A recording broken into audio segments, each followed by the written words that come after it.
vulgar stuff. I can do that.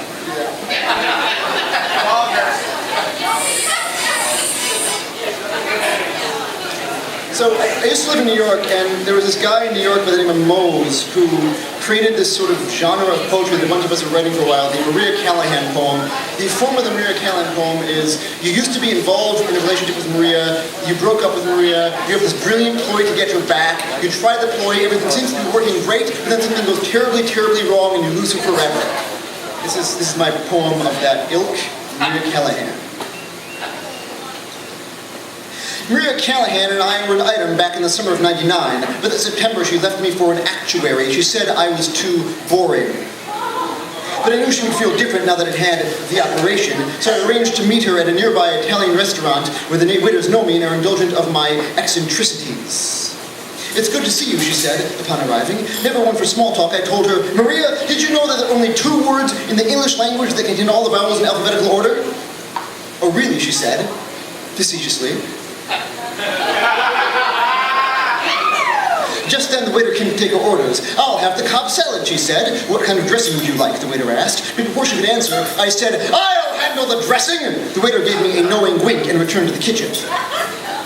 When he had gone, Maria asked, "What do you mean?" To which I responded, "Maria, I have something to show you." I stood, unzipped my trousers, and pulled out my new 30-inch cock, which is actually 5 6-inch cocks raining out of my overstuffed scrotum like the arms of a starfish.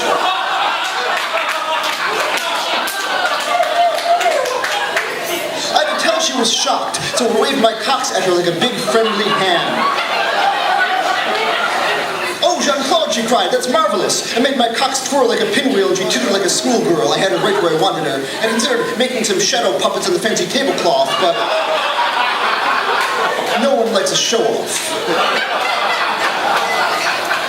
"Maria," I said, "I'd like you to meet Inky, Winky, Blinky, and Clyde. They ejaculate ranch dressing, creamy Italian, confectioner's glaze, and Veuve Clicquot, respectively." "Fantastic," she said, "but what about the 5th one?" "Ah, you mean Sue," I said. "Well, I don't like to talk about Sue in mixed company because she ejaculates a deadly venom extracted from the pituitary gland of the mature Venezuelan mud wasp." "I'm very impressed," said Maria. I was going to offer her some Veuve Clicquot before I had the chance. Our waiter returned with Maria's salad. "So what'll it be?" I asked. "Ranch or creamy Italian?"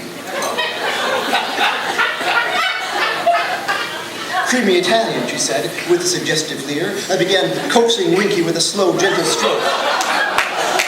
Maria reached over. "Let me help," she whispered. Everything was going smoothly until, as I neared climax, I realized in horror that my cocks had altered position when I did the pinwheel trick.